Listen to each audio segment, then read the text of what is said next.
Welcome to our vocabulary lesson designed to simplify English learning. Today, we're examining a term that's versatile in its usage across different contexts.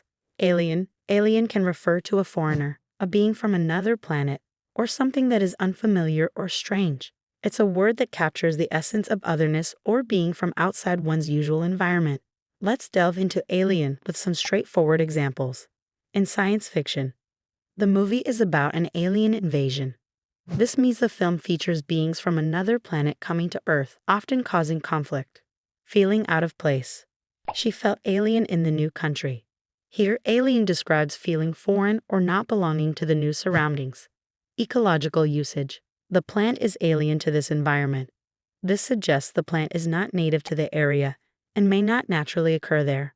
Understanding new ideas. Alien concepts can be difficult to grasp. This indicates that concepts or ideas that are strange or unfamiliar can be challenging to understand.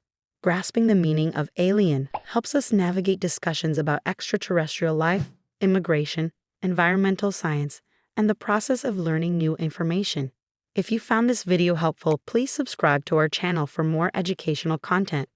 Don't forget to like, share, and subscribe to support our mission of making learning accessible to everyone. Thank you for watching, and let's keep expanding our vocabulary together.